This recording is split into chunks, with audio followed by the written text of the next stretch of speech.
Hello and a very warm welcome. Thanks for tuning in to News9 Live. I'm Kabir Naqvi and you're watching this special broadcast of top stories from our studios here in the National Capital Region. And like always, we have an expansive list of stories for all of you to cover. It is your one-stop shop to understand and catch the news pulse of the day. We will be shifting our focus to the 65th day of the West Asian conflict between Israel and Hamas. We will be touching upon some top global developments as well. There's a Wall Street Journal and latest leads that indicate that Trump might be in the lead in terms of popularity over incumbent Joe Biden. We're also going to be shifting our focus to Egyptian presidential polls. Is it going to be another term for al-Sisi? We will also touch upon some climate change stories, shift our focus to Australia, tell you why penguins are in a massive danger in that unique ecological system in Antarctica. It is Advent season, bringing you Christmas stories in the run-up to the 25th of December, touching upon some sports stories as well. But first and foremost, ladies and gentlemen, let's shift our focus to the top political developments back at home in terms of domestic chess pieces. How are they moving? And in a major announcement, the Bharatiya Janata Party, it has picked Vishnu Deo Sai as the next Chhattisgarh Chief Minister. The decision was taken at the Chhattisgarh Legislature Party meeting today. Some central observers who were part of this meeting as well. Meanwhile, the meetings of Madhya Pradesh and Rajasthan Legislature Party will take place within the next 2 days. But right now, the big news that we're picking up at the moment is that Vishnu Deo Sai is going to be the new Chief Minister, the next Chief Minister rather, of Chhattisgarh. Several central observers of the Bharatiya Janata Party have made their way to Raipur this very morning, where the 54 MLAs of the Bharatiya Janata Party, they got together and they decided upon who is going to be the next Chief Minister of Chhattisgarh. Is it going to be Vishnu Deo Singh? Is it going to be an OBC face? Is it going to be a tribal face? Is it going to be Raman Singh? All those names were in the ring, and now it seems like that suspense has been lifted. It is in fact Vishnu Deo Singh who's going to be taking charge of the state of Chhattisgarh. What's going to happen from Madhya Pradesh and Rajasthan? Well, that will also become clear over the next couple of hours. But right now, at this point in time, out of the 3 states on which the suspense over the chief ministerial face was rittling, the speculations were rife. Right now, what we're picking up is that Vishnu Deo Sai is going to be the next chief minister of Chhattisgarh. This is exactly what we're picking up at the moment. Joining me on the broadcast is my colleague and Deputy Managing Editor, Karthikeya Sharma. Karthikeya, you know, the suspense, one of those states, it has been lifted. What's going to happen for Rajasthan and Madhya Pradesh? Well, we'll have to wait and find out. But what is it that you're picking up from your sources, and what are the larger implications of somebody like Vishnu Deo Sai, you know, a tribal face now? Sai comes from Kunkuri Assembly of Chhattisgarh, that's one. The tribal community has the largest population in the state, and Sai belongs to this community, that's number 2. After Ajit Jogi, no one from this community became the chief minister, but Ajit Jogi, Kabir, let me tell you, was a Christian tribal chief minister.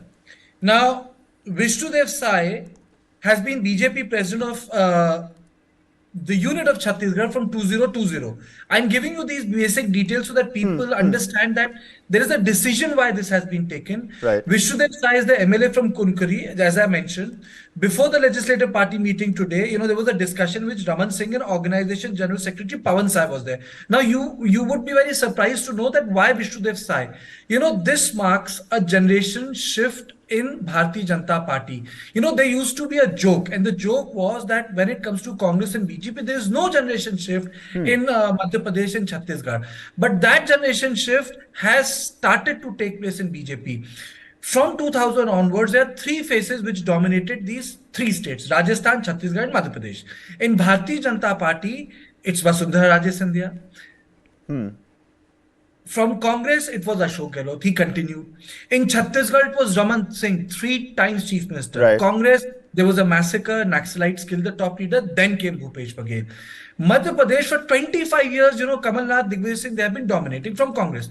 And from Bharatiya Janata Party, it has been, as we all know, the very popularly known Shivraj Singh Chauhan, known as Mamaji. So Bharatiya Janata Party at a level, from the central level, wanted to create space for new faces. They wanted to create new politics. You know, Indira Gandhi used to do that. You know, she made A.R. Antule Chief Minister of Maharashtra. Strong party with a strong Prime Minister, with a strong, robust organization. has the capacity to do it. So it is for this reason I'm saying that this generational shift has taken. Vishnu Deo Sai is the new CM of, will be the new CM of Chhattisgarh, because BJP has the majority. So I can say he's the new CM of Chhattisgarh. So there's a generation shift that has happened. If you look at UP, generation shift happened. If you look at Jharkhand, generation shift happened. Generation shift has happened in Gujarat. Prime Minister Modi did it twice. It has happened in Maharashtra. It has happened in Haryana, Punjab, Jammu and Kashmir. But Madhya Pradesh, Chhattisgarh and Rajasthan, it did not happen. So I think what Prime Minister Modi and Amit Shah are initiating is a generation shift. And it's a new calculus. When a lot of people say, sorry, I'll just take 1 minute and we can have a... That's absolutely fine. I mean, that's absolutely fine. This kind of inference is exactly what the viewers need at the moment. And, whilst you're at it, Karthik... A lot of people said, why this generation shift? Arey, bhai, the election of the president of India, Draupadi Murmu, was on the issue of tribals. Right. A lot of academics, a lot of people would say that the tribals are disempowered in this country because tribals never had an Ambedkar. Now you would say, ki, "Arey, ye kaisi baat kar di aapne?" Ambedkar politically galvanized the Dalits of this country. It was the Ambedkarite politics which created people like Kanshiram. Now tribals had a lot of small leaders. They are fractured, fragmented throughout the India. They are the so-called, and I don't use the word original community, they are the primordial community, in the sense their interaction, their linkage with nature is far stronger than people in rural and urban India, because they live with the forest. So it is in this context, Draupadi Murmu was the first step the Bharatiya Janata Party took in getting tribals. If you look at the results of 2014, 2019, maximum seats BJP has won in ST and SC category. So I am not surprised with Vishnu Deo Sai. But Vishnu Deo Sai represents a new politics which BJP is doing. It's directly, the Prime Minister is an OBC face. It is now trying to give this message that, boss, we are not going to give nominal representation to tribals, which is constitutional position. What is a nominal representation of a oppressed caste? You give a constitutional position. But this is an executive position which the tribal has got. You can count Dalit chief ministers, you can count OBC chief minister. It is difficult to count purely tribal chief ministers in rest of India. It's not like Northeast. You have Hemant Soren, who is Shibu Soren's son in Jharkhand, but that's about it. So I think it's a good thing to be done. I wouldn't even say masterstroke strategy. I'm not going to debase tribal empowerment. I think it's an important thing to have happened, that, tribal is in command of things. That's very important. All right. Karthikeya, just one last thing before we let you go. This generational shift that you're talking about, I mean, of course, this is going to expand into a bigger debate as to what's going to happen in Rajasthan and Madhya Pradesh if this generational shift is being kept in mind. But with the tribal face now, a clear stroke ahead of the parliamentary elections next year. But also, what many people are also, suggesting in various reports, that a few MLAs have raised objections to this decision as well. Now, internal rumblings in Chhattisgarh, how do you think that's going to pan out? Are we going to see 2 or 3 deputy chief ministers? क्योंकि सबका ख्याल तो रखना पड़ेगा Bharatiya Janata party को भी. देखिए, विष्णु देव साय का कोई तोड़ नहीं है. लोग क्रिप कर सकते हैं, people can say आपने क्यों बना दिया, but you have to understand that the Bharatiya Janata Party is picking up ground leaders. Chief Minister of Haryana used to be a pracharak. Chief Minister of Himachal Pradesh came from the, I would say, the grassroots. He lost the election, Bharatiya Janata Party, but the Chief Minister, look at the earlier Chief Minister of Tripura. All of them were faceless workers. So it is very important that those who make a lot of noise in Delhi are not the one who are getting share of power in states. So see, if you look at him, what does he say? Vishnu Deo Sai का जन्म छत्तीसगढ़ राज्य में जशपुर के बगिया गांव के किसान परिवार में हुआ था, गांव में हुआ था. उनकी उच्च माध्यमिक शिक्षा लयोला उच्चतर माध्यमिक विधायक कुनकुरी जशपुर छत्तीसगढ़ से प्राप्त की. He didn't come here, he didn't come to St. Stephen's Hindu College, So you have to see where these people, where the stock is coming from. So I'm more excited, and I would be very surprised as to who is going to be the chief minister in Rajasthan? Who's going to be the chief minister in Madhya Pradesh? Madhya I'm Pradesh. really excited about that. But we have to understand that the social engineering is not a static phenomena. Social engineering in India means that you continue to empower those who are disempowered. Tomorrow, upper caste can be disempowered. You will empower them. Dalit was a monolithic constituency, but it has been broken into Jatav and non-Jatav. So this type of social engineering which is happening should be a wake-up call, because ultimately, a party which was a pan-India party is reduced and fragmented everywhere in this country, and a party which was labeled as a party, there was this is very important. I must quote this and then I'll rest my point. I read this in Nirja's book. Atal Bihari Vajpayee. I think after 1980. He was traveling, I think he was going to Punjab, some North Indian state. So there was a joke, the line was that, someone said, यहाँ बनिए हैं. कहने का मतलब है कि यहाँ बहुत सारे लोग यहाँ पार्टी में अभियान चल रहा था. He used the word. So Atal Bihari Vajpayee said that's the problem. Basically, he said our social base had to increase. The issue is that BJP's social base under Hindutva has become diverse. We have to see it in a larger context, which is subaltern Hindutva, which is inclusive. Yes, it has an edge which is antagonistic to Muslim. But if you look at it from the political sense, from the context of the larger fragmentation within Hinduism, it is different. It unites. Unlike left politics, which says hak wapas lenge. So you one against the other. So sociologically, when you are empowering these segments, you are incorporating them in your language. So the Hindutva, which people would say is reflection of only upper caste, is a rainbow coalition of backward caste. You look at BJP spokespersons. So what is happening in Chhattisgarh is not an upward. It's not an exception. It's happening throughout. It's just that someone needs to piece it together to see that the maximum representation of BJP organizationally is going to OBCs, backwards, and tribals. Right, you're absolutely right. And interestingly, this is happening at a day when Mayawati has named a successor and dynastic politics is happening. Absolutely, spot on. Precisely. So, people might think that, in terms of progressive steps that the Bharatiya Janata Party is taking time in terms of societal and generational changes, regressive steps on the other end. But, you're right, Karthik, when you point out it's going to be very interesting to see what's going to happen for Rajasthan and Madhya Pradesh, Vasundhara Raje and Mama Ji ka kya hoga. That is going to be the bigger question. Many thanks, Karthik, for putting things into perspective and your insightful inputs. Let's throw those shots up on the screens, ladies and gentlemen. That's the man who's going to be the next Chief Minister of Chhattisgarh. Let's not forget that during the election campaign in Chhattisgarh, it was Home Minister Amit Shah who had promised the voters to ensure victory of Vishnu Deo Sai from Kumkuri constituency, like Karthik mentioned just a short while ago, and it will be his responsibility to give Sai a good post. And nobody thought this good post was going to be the chief ministerial, seat. He is from the Sarguja division, where the Bharatiya Janata Party, again putting it out there for the viewers, won 14 out of the 14 seats. Even former Chief Minister Raman Singh, what we're picking up at the moment, was in favor of Vishnu Deo Sai. Vishnu Deo Sai, Tribal Chief Minister, only the second in the state of Chhattisgarh. Well, he's going to be at the helm of affairs for the state over the next 5 years. Is there going to be internal rumbling?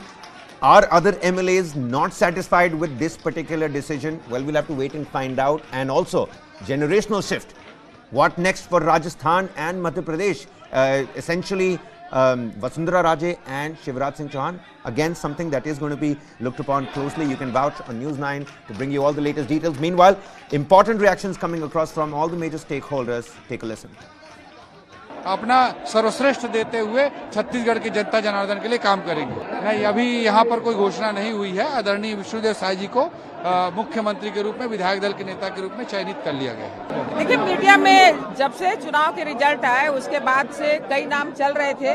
वो सब संभावित नाम थे, लेकिन आज राष्ट्रीय नेतृत्व ने, प्रदेश नेतृत्व ने माननीय विष्णुदेव साई जी को विधायक दल का नेता चुना है और वो हमारे प्रदेश की अब बागडोर संभालेंगे. मुझे इस बात की खुशी है कि हमारे सरगुजा संभाग से और छत्तीसगढ़ के इतिहास में पहली बार किसी आदिवासी समुदाय के एक किसान परिवार के साधारण से कार्यकर्ता को विधायक दल का नेता चुना है, मुख्यमंत्री चुना है. मैं शुरू से ही इस बात को बोलती रही हूं कि संगठन का जब जब जो आदेश होता है हम सब उसको स्वीकार करते हैं। संगठन जो भी निर्देश करेगी मैं उसका पालन करूंगी। Meanwhile, in a big move ahead of 2024 Lok Sabha elections, and like I mentioned before, Bahujan Samajwadi Party chief Mayawati has announced her political successor for the Bahujan Samajwadi Party. At the national level meeting of the party in Lucknow, Mayawati named her nephew Akash Anand as her political heir. Now, according to sources, Anand has been handed over the responsibility to strengthen the party's position in all of India except for the states of Uttar Pradesh and Uttarakhand, where, of course, Mayawati will continue herself. She's going to have the charge in these two particular states. Now, Anand, he's a 28-year-old, currently the national coordinator of the party, and was a prominent face during Mayawati's campaign during the 2019 Lok Sabha elections. He's an MBA graduate from London and made his first public appearance in 2016 when he was accompanied by Mayawati to Saharanpur. Now, after being spotted with Mayawati at her rallies, Anand was made the star campaigner of the BSP in the year 2019.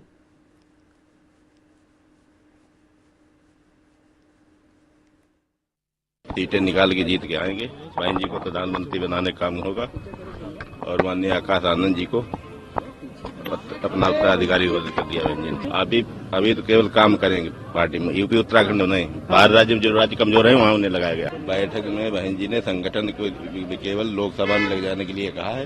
Lok Sabha की तैयारी शुरू कर दी गई है और उसमें जाकर अपने क्षेत्र में काम करिए सभी लोग। आकाश आनंद जी को क्या जिम्मेदारी? उन्हें बहन जी ने कहा कि मेरे न रहने के बाद ये पार्टी के उत्तराधिकारी होंगे। तैयारियों के लिए जो राज्य कमजोर है वहाँ माननीय आकाश आनंद जी काम करेंगे, यूपी उत्तराखंड में नहीं। मेरा केवल एक उत्तराधिकारी है, केवल आकाश आनंद जी। पहले मैंने जिन लोगों को लगाया तो उन लोगों की मैंने कार्यशैली देखी, वो अच्छा कुछ नहीं कर पाए। तो मुझे जब ये लगा कि मिशन मूवमेंट को आकाश आनंद जी बढ़ा सकते हैं, जिस तरीके से वो चल रहे हैं बहन जी के आदेश का मैंने खुद भी महसूस किया। हमारे यहाँ भी सबसे पहले मध्य प्रदेश में प्रभारी था, उस वक्त मीटिंग लगी थी। उनमें सबसे बड़ी बात यह कि वो बहन जी के कार्यकर्ता के रूप में बिल्कुल ऐसे काम करते हैं जैसे हम काम करते हैं, और उसी हिसाब से मुझे उम्मीद है कि आने वाले समय में वो बहुत बड़े लीडर साबित होंगे। आकाश आनंद जी नेशनल कोऑर्डिनेटर, एक सिंगल नेशनल कोऑर्डिनेटर, पूरे भारत में कहीं जा सकते हैं। अभी बहन जी ने ये कहा है कि जो है अभी मैं उनको अदर स्टेट में जो कमजोर स्टेट है उसमें अभी मैं इनको भेजूंगी, हमारे यहाँ भी मीटिंग लगेंगी और उसके बाद फिर मैं उत्तर प्रदेश और उत्तराखंड में भी उनकी जो है मीटिंग लगाएंगे। आदरणीय बहन जी ने कहा जैसे 2007 में हम लोगों ने सभी वर्गों को जोड़ा था, चाहे ओबीसी है, चाहे हमारा आदिवासी समाज है, चाहे दलित समाज है, या हमारा अपर कास्ट का जो गरीब भाई है। जैसे हमें 2007 में सारे लोग जुड़कर आए थे, पूर्ण बहुमत की सरकार बनाई थी, उसी तरीके से हमें छोटी छोटी मीटिंगें करके सभी वर्गों को, यानी कि बहन जी ने कहा बहुजन समाज के प्रत्येक अंगों को जोड़कर हमें जो है पूरी ताकत से लोकसभा का चुनाव लड़ना। गठबंधन को लेकर क्या बात? गठबंधन को लेकर अभी कुछ क्लियर नहीं किया है। और वो ये जो पॉलिसी मैटर होते हैं आदरणीय बहन जी के उस पर डिपेंड करता है। बहन जी उसी हिसाब से अपनी तरीके से डिफाइन करेंगे उसको। अभी गठबंधन को लेकर कोई डायरेक्शन ऐसी नहीं दी है। निश्चित तौर से ये उनकी पार्टी का अंदरूनी मामला है और मायावती जी ने देखा होगा कि नहीं, अब शायद वो उस चीज़ में अपने आप को मजबूत नहीं पा रही होंगी, या दौड़ भाग करने में उनको लगता होगा कि आज उतनी मेहनत मजबूत नहीं कर पा रही होंगी, तो उन्होंने अपने भतीजों को अपना उत्तराधिकारी बनाया है। Well, now, even though Mayawati has been a critic of dynastic politics, the naming of her own nephew as her political successor reinforces the point that dynastic politics is at the center when it comes to internal party politics. Mayawati is certainly not the only politician to appoint someone from her kin as a political successor. Take a look at some of those pictures on your screens. The Congress party is widely considered to be a family-run party, with the fourth generation of the Nehru-Gandhi family now in charge. Some of those pictures right there. In Jammu and Kashmir, ladies and gentlemen, both major parties, the PDP and the National Conference. Take a look at that. People's Democratic Party. You've got Mufti Muhammad Saeed and now Mehbooba Mufti, who's at the charge of affairs. And when you take a look at the National Conference, it's Sheikh Abdullah, Farooq Abdullah and now Omar Abdullah. Down south as well, the Dravidra Munitra Kajagam is now headed by M.K. Stalin, the son of the tall Dravidian leader M. Karunanidhi. And also in the Hindi heartland states of Uttar Pradesh, the Samajwadi Party is now run by the second generation scion of the Yadav family, Akhilesh Yadav, whilst in neighboring Bihar, it is Lalu Prasad Yadav, who's also managed to get his wife, son and daughter into prominent positions. And let's not single out one party. Of course, Chirag Paswan and, well, his father, also another example of nepotism and dynastic politics. The same goes for KCR in Telangana, whose son and daughter, K.T. Ramarao and K. Kavita, are both state ministers and MLC respectively. And in West Bengal, Mamata Banerjee, another critic of dynastic politics and a prominent woman face in Indian politics, appointed her own nephew Abhishek Banerjee as the General Secretary on the Trinamool Congress. And moving on, a major breakthrough in the investigation into the murder of Karni Sena Chief Sukhdev Singh Gogamedi. In a joint operation, the Delhi Police Crime Branch and the Rajasthan Police have made a major breakthrough, arresting 3 men, including the alleged shooters. According to reports, the 2 alleged shooters, Rohit Rathore from Jaipur and Nitin Fauji from Mahendragarh, were arrested in Chandigarh Sector 22. A third associate, Udham Singh, was also taken into custody. They have been taken to Jaipur for further questioning. Now, the arrest comes after the police identified the alleged killers and announced a cash reward of 5 lakh for information leading to their capture. Tragically, Sukhdev Singh Gogamedi was shot dead in the living room of his house in Jaipur on the 5th of December. CCTV footage surfaced purportedly showing the assailants opening fire at him in broad daylight. It was a shocking and brazen attack that has sent shockwaves throughout the community. An 11-member special investigation team has been formed by the Rajasthan Police to delve deeper into this heinous crime. But in a twist to the plot, another individual, Ramveer Jatt, was arrested in Jaipur on Saturday for allegedly contracting the shooters to kill Gogamedi. Ramveer Jatt, described as one of the conspirators, was instrumental in preparing the groundwork for Fauji in Jaipur ahead of the killing. The 2 were close friends, having studied together in class 12 in Mahendragarh. Now, the investigation is ongoing, and the authorities are determined to bring all those involved to justice. The Jaipur Commissioner of Police was also saying that the mastermind is still at large. 8 तारीख को हमें स्पष्ट उनका location के बारे में real time का सूचना मिल गया और उसके फलस्वरूप कल 9 तारीख को जो 2 शूटर्स थे और उनको जो व्यवस्था करा रहा था, लॉजिस्टिकल असिस्टेंस दे रहा था, उनको हम चंडीगढ़ सेक्टर 22 में एक होटल के बाहर से दस्तयाब किया और उनको अभी राजस्थान लाया गया है और उनको आगे का पूछताछ किया जाएगा। इस के पहले एक जो ग्रुप था जो प्रकरण के पहले जो इनको सुविधाएं देते थे, जो उनको फैसिलिटेट करते थे, तो उनमें से एक व्यक्ति को कल हम गिरफ्तार किया था। आज उसको कोर्ट में पेश करके उसका अभिरक्षा भी लिया गया। इसके बाद दूसरा एक ग्रुप और थे जो इसको और कोई व्यवस्था करा रहा था, वेपन्स उपलब्ध करा रहा था। उस ग्रुप के बारे में भी हमें जानकारी प्राप्त हो गया, वो मॉड्यूल भी हमने क्रैक किया। ये दोनों चीज हो गया। मुलजिम को, जो शूटर्स को पकड़ने के पहले जो कैश ट्रांसैक्शन हो गया, जो वेपन डिलीवरी हो गया, जो व्हीकल उपलब्ध कराया गया, ये सारे चीज जो शूटर्स मौके पे थे उसको पकड़ने के पहले ही हमने क्रैक किया था। अभी ये तो प्रथम चरण हो गया। अभी जितना काम हो गया ये केवल प्रथम चरण है।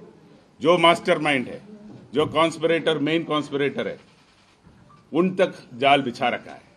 तो हमारा नेक्स्ट जो चरण है, इस पूरा एपिसोड को जिस तरह तैयार किया उन तक पहुंचे और उनको कानून के सामने लाने का है। जो सूचनाएं हैं उसको चेन बाय चेन, कड़ी से कड़ी हमें स्थापित करना है फाइल में। तो हमारा कोशिश ये है, एनआईए को स्थानांतरण करने के पहले, हैंड ओवर करने के पहले ये काम हम कंप्लीट करेंगे।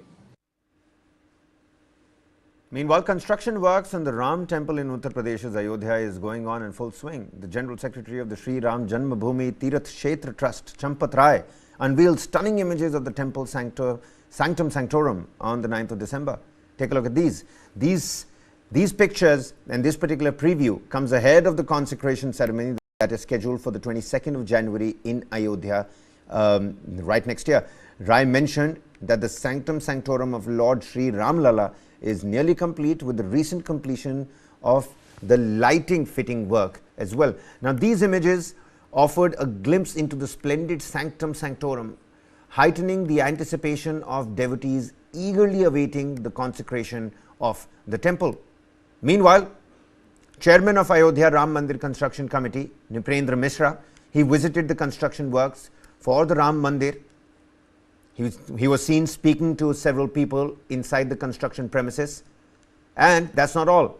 Just a day before, on the 8th of December, The trust had earlier released pictures showcasing the current status of the under construction Ram Janmabhoomi temple. Notably, 3 different artists are sculpting 3 distinct idols of Ram Lalla, and the finest among them will be chosen before the consecration on the 22nd of January.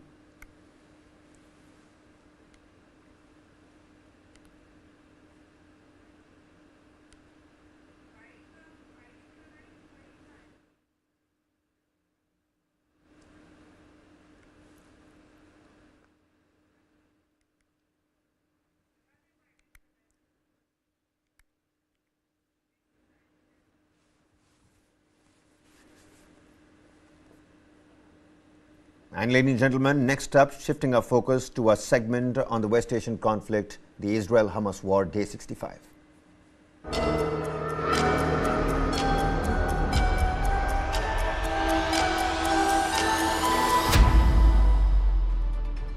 The following content may contain visuals that are disturbing, graphic, or sensitive in nature. Viewer discretion is advised. This material is intended for mature audiences and may not be suitable for all viewers.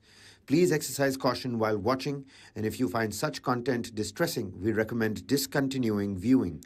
This disclaimer is provided to ensure awareness and to prioritize viewer well-being. Well, now the war between Israel and Hamas has entered its 65th day. Before we get into the expanded stories, let's get you the latest updates from the war front on your screens. The United States, its first skipped a congressional review, but later approved an emergency sale of tank shells to Israel. The Biden administration has used an emergency authority to allow the sale of about 14,000 tank shells to Israel without congressional review. Meanwhile, half of Gaza's population is starving, says UN official amid desperate humanitarian crisis. An Israeli study has found that civilians make up 61% of Gazan deaths from airstrikes across the Gaza Strip. University of Pennsylvania in the United States. Its president has stepped down amid criticism of anti-Semitism testimony.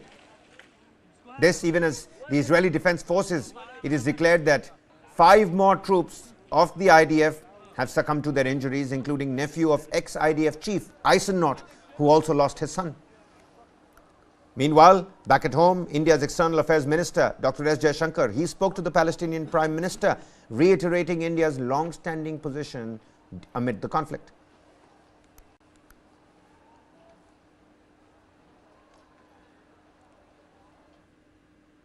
Top developments. Israel's military chief, Lieutenant General Herzi Halevi, has urged increasing the pressure on Hamas, noting signs of their system to be actually collapsing. He stated that terrorist surrendering indicate that we need to intensify our efforts.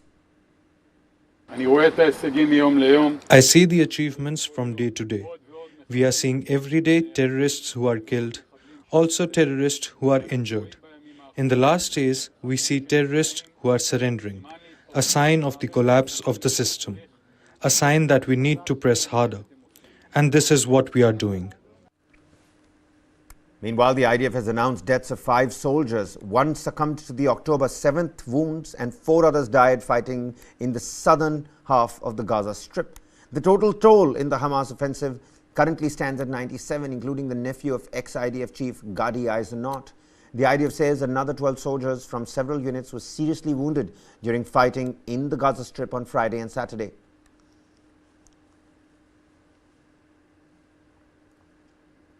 Meanwhile, UN Secretary General Antonio Gutierrez has expressed regret over Security Council's failure to demand a Gaza ceasefire. Gutierrez has condemned geostrategic divisions that have paralyzed the world body, hindering solutions to the Israel-Hamas war. He said that the delayed response to the conflict severely undermines the Security Council's authority and credibility. He also reiterated his appeal for a humanitarian ceasefire, promising not to give up despite the Security Council's failure. By a resounding silence from the Council. After more than 1 month, the Council finally passed a resolution which I welcome, but that delay comes at a cost. The Council's authority and credibility were severely undermined. And the resolution is not being implemented. Floods and droughts across Africa. Hunger in Haiti is inflamed by bombs. I said that we are facing a severe risk of collapse of the humanitarian system. The situation is fast deteriorating into a catastrophe with potentially irreversible implications for Palestinians as a whole and for peace and security in the region. Today, after a short period of unipolarity, and I reiterated my appeal for a humanitarian ceasefire to be declared. Regrettably, the Security Council failed to do it, but that does not make it less necessary.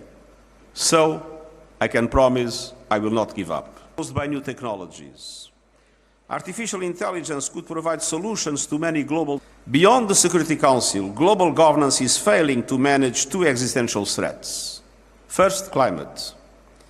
We need far more ambition to reduce greenhouse gas emissions and ensure climate justice. Despite promises and pledges, our climate is in breakdown. Emissions are at an all-time high, and fossil fuels remain their major cause.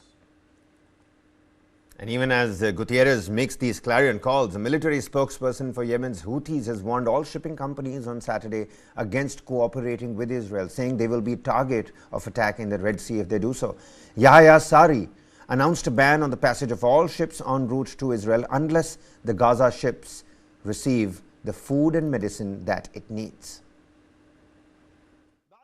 After the successful efforts of the Yemeni armed forces with the help of God in enforcing its decision to prevent Israeli ships from navigating in the Red Sea and the Arabian Sea, and due to the Zionist enemy continuous committing of horrific massacres, genocide and siege against our brothers in Gaza, the Yemeni armed forces hereby announce the prohibition of the passage of ships heading to the Zionist entity of any nationality if the Gaza Strip does not receive the food and medicine it needs. These ships will become legitimate targets for our armed forces. In our efforts to ensure the safety of maritime navigation, we warn all ships and companies against dealing with Israeli ports. The Yemeni armed forces reaffirm its full commitment to the continuity of the international trade through the Red Sea and the Arabian Sea for all ships and all countries except for ships associated with Israel or those transporting goods to Israeli ports. The Yemeni armed forces will implement decision immediately upon the announcement of the statement. The Biden administration, meanwhile, has invoked emergency authority, bypassing congressional review to permit the immediate sale of approximately 14,000 tank shells to Israel, valued at $106.5 million, according to the Pentagon's announcement on Saturday. This move comes under an Arms Export Control Act emergency declaration issued by the State Department itself. The tank rounds are part of a larger package exceeding $500 million, encompassing 45,000 shells designed for Israel's Merkava tanks, commonly used in the offensive operations in Gaza, from where the visuals are trickling in for the last 2 months. As the conflict escalates, scrutiny has intensified regarding the precise deployment and impact of U.S. weapons in the region. While U.S. officials assert that there are no plans to impose conditions on military aid to Israel, human rights advocates have expressed reservations about the sale, arguing that it contradicts Washington's efforts to encourage Israel to minimize human harm to civilian lives. United States' Secretary of State Anthony Blinken has reportedly provided Congress with detailed justification for the immediate provision of the tank shells to Israel, citing national security interests. The sale involves items from the U.S. Army inventory, specifically the 120mm M830A1 high-explosive anti-tank multi-purpose with tracer tank cartridges and other Merkava tank-related equipment.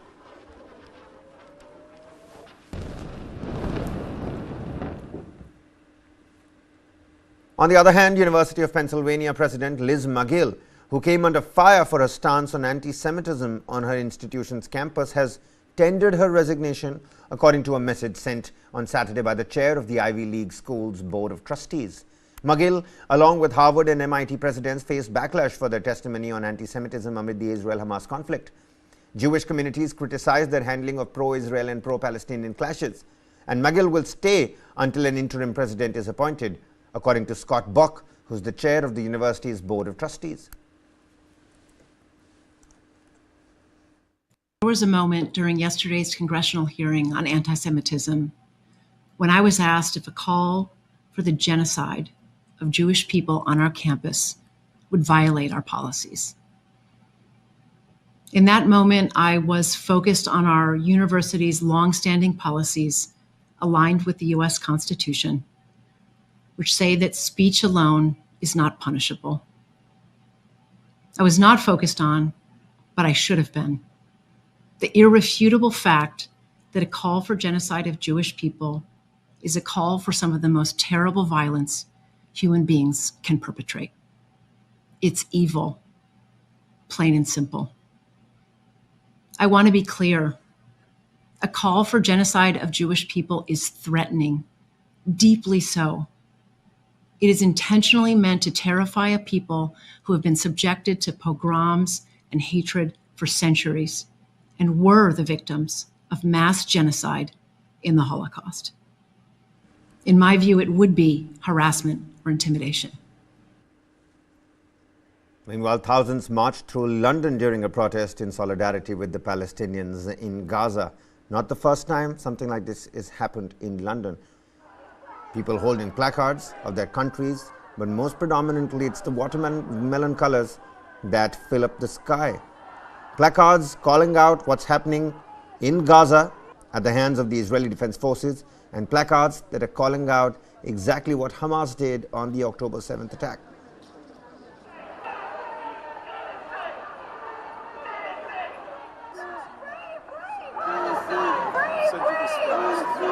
Demonstrators marched, chanting and holding signs calling for an end to Hamas's oppressive rule, showing support for Palestinians in Gaza. And since the truce collapsed last week, Israel has expanded its ground campaign into the southern half of Gaza by launching the storming of Khan Yunis.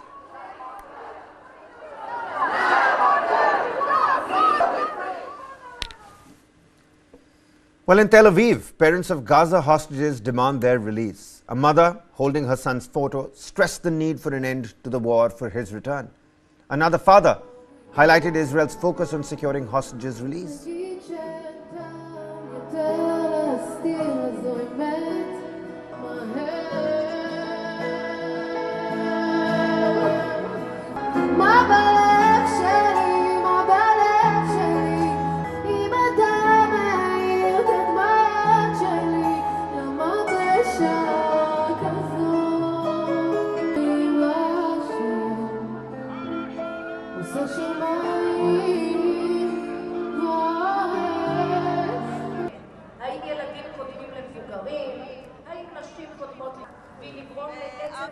No, we will celebrate it when he comes back.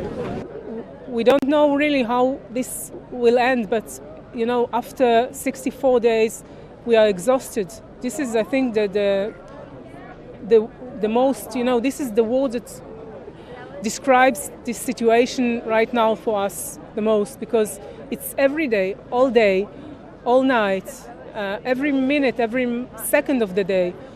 You feel, you know, you are so scared, and you know that your son needs you, and you cannot help him. You know, it's something that is in this with his hands of these monsters, and I know that he needs me, and he's still a teenager, and I cannot help him. It's something that, as a parent, I don't think that you can even imagine this scenario. I think that the war has to be end. It has to end, and then I hope that there will be some kind of a deal, and they will bring all the hostages back.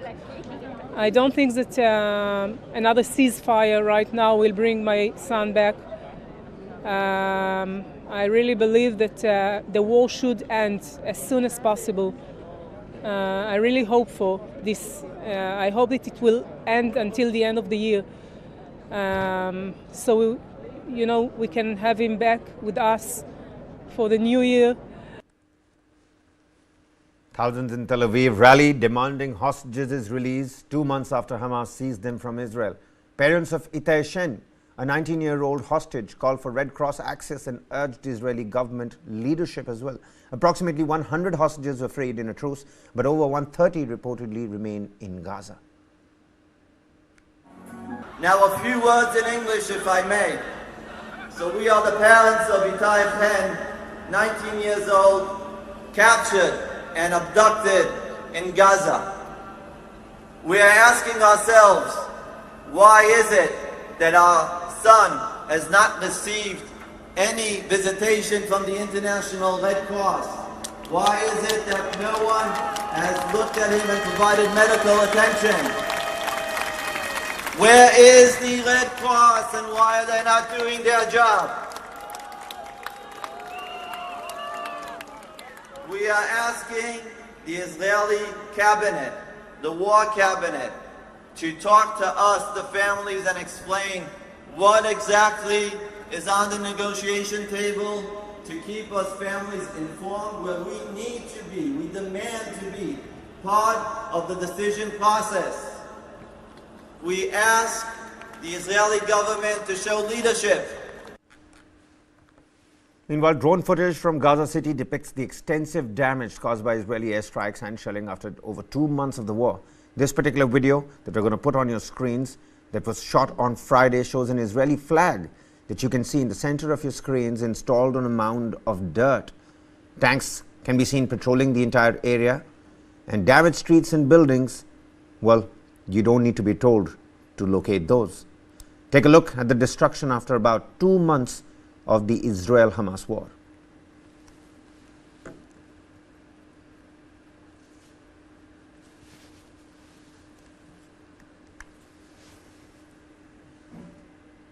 This even as displaced Palestinians staying in makeshift tents in a hospital in Deir al-Balah in central Gaza Strip say that they are struggling to find food and water to feed their families, as well as with cold nights inside the tents. With the vast majority of Gazans now displaced and unable to access any aid, hospitals are overrun and food is running out. The main UN agency in Gaza said the society was on the verge of a full-blown collapse. The vast majority of Gaza's 2.3 million residents have already been forced away from their homes, many fleeing several times. With fighting raging across the length of the territory, residents and UN agencies say there is now effectively nowhere safe to go, though Israel constantly disputes this claim. It's hard to live. We can't do anything. There is no cooking gas or wheat. The bread, which is with us for the past few days, we heat it up for the kids to eat. We are under siege. We can't go to the south. There is no canned food, no rice. Our life is a hell. We can sometimes get bread from children. Sometimes we go around to the tents to get a bread. Meanwhile, India's External Affairs Minister S. Jaishankar spoke to Palestinian Prime Minister Mohammad Shtayyeh and reaffirmed India's long-standing position on the Palestine-Israel issue. Jaishankar posted on X, formerly known as Twitter, and wrote, and I quote, "Spoke to Palestinian Prime Minister Mohammad Shtayyeh this evening. He expressed deep concern over the situation in both Gaza and the West Bank. I reiterated India's long-standing position on Palestine and we agreed to remain in touch." Let's not forget that Prime Minister Modi on the 19th of October, 12 days after the start of the ongoing war between Israel and Hamas, in a conversation with the Palestinian President Mahmoud Abbas, had also reiterated New Delhi's long-standing position on the Palestine-Israel issue. As per an earlier statement by Ministry of External Affairs spokesperson Arindam Bagchi, India's long-standing position on the issue has been that India has always advocated the resumption of direct negotiations towards establishing a sovereign, independent and viable state of Palestine living within secure and recognized borders side by side at peace with Israel. I think that position, Arindam Bagchi said, remains the same.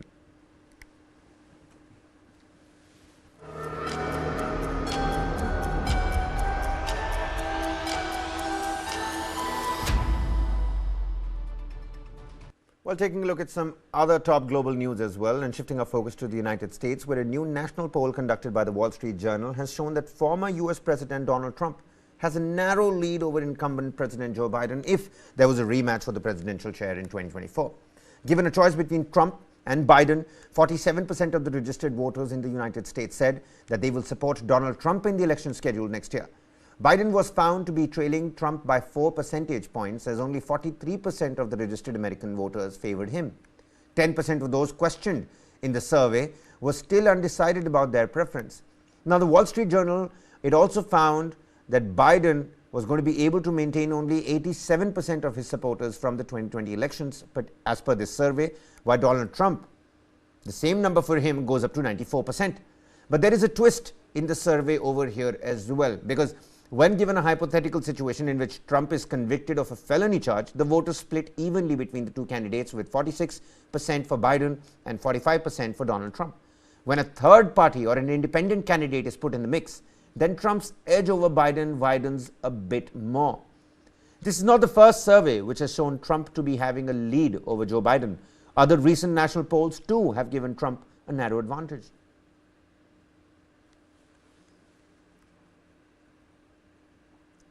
Talking about presidential polls, how can we miss out Egypt? Egypt's presidential elections, which are taking place from the 10th of December till the 12th of December, most likely will see the 69-year-old incumbent Abdel Fattah al-Sisi winning a third term, which would be a first for the country of 113 million people. Because up until 2019, the constitution only allowed 2 presidential terms, and al-Sisi was elected with no opposition to speak of, with around 97% of the votes in 2014 and 2018. He then pushed constitutional amendments that legitimized Egyptian presidents to stay for a third term and extended the terms from 4 to 6 years. Egypt's president, Abdel Fattah al-Sisi, is standing for the third term, with the result a resounding win yet again in sight. But wars on the country's borders, especially in Gaza, have helped him stand as the stability candidate despite Egyptians' growing economic desperation. But whilst President Abdel Fattah al-Sisi's reputation has improved somewhat, observers, they fear that neither Egypt's economic crisis nor the dire human rights situation are going to be resolved.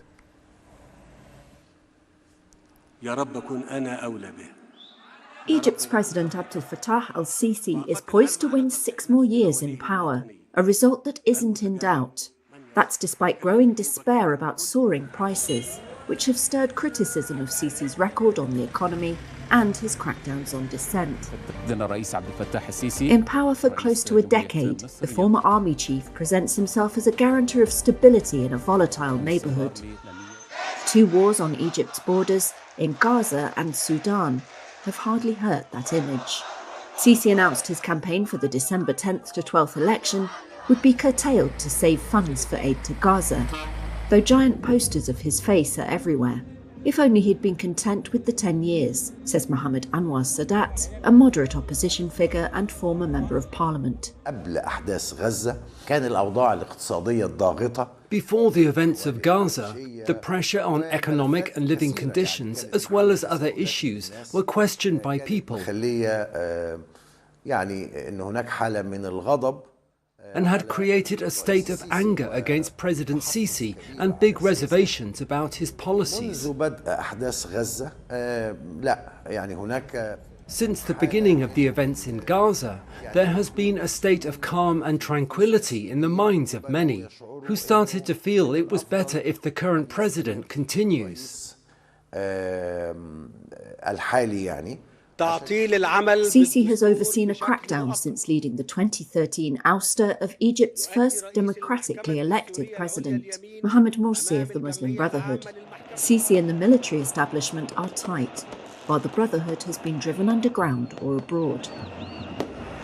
The constitution was amended in 2019 to let Sisi stand for a third time, and it extended the presidential term to 6 years from 4. Sisi was declared winner with 97% of the vote in the previous 2 elections.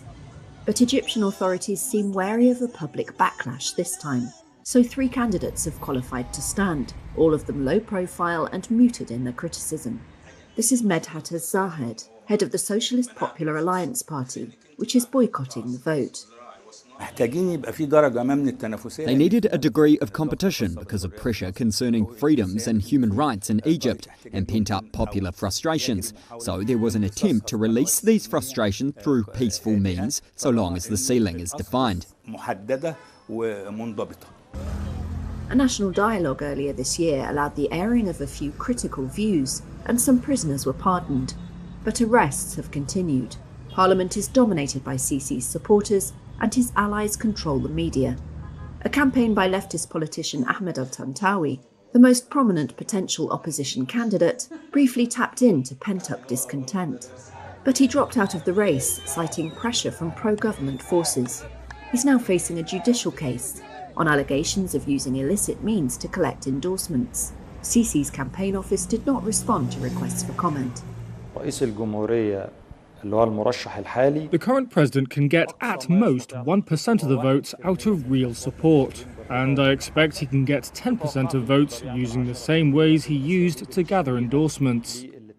But as for the sweeping majority of the Egyptian people, they were waiting for a serious candidate. Fears about the economy have not gone away. The state has crowded out the private sector. Egypt's debts have ballooned after a spending spree on mega projects like a new capital east of Cairo. And prices have rocketed for ordinary Egyptians, like Ahmed Khudair, who had this message for Sisi. We ask him to lower the prices a bit for people to afford them, because families have 5 or 6 members, so lowering the prices would help people and help them live. I call on people before anything, before focusing on prices, to go vote for the President of the nation, because this way he will help people. He's already helping people. So is it going to be a third term for President al-Sisi? Is it going to be a 5th term for Vladimir Putin? And who's going to finally be the President of the United States in 2024? You can count on News9 Live to bring you all the latest details on all the global elections, be it Hong Kong, Taiwan. Well, we've got you covered. On that note, we're going to end this particular segment. Keep watching News9 Live. Lots more coming right on the other side.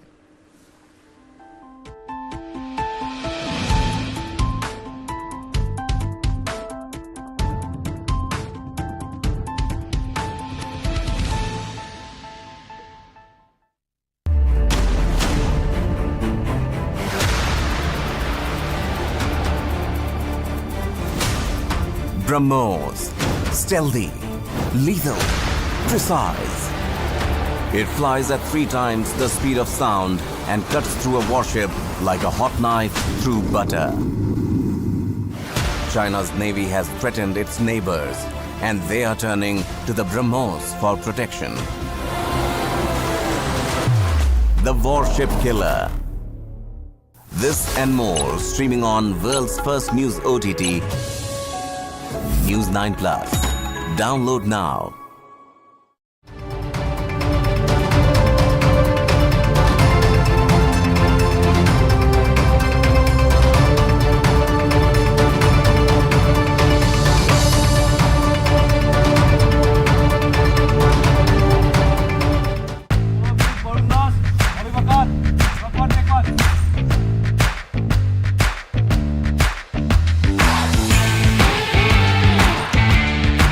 A lot of similar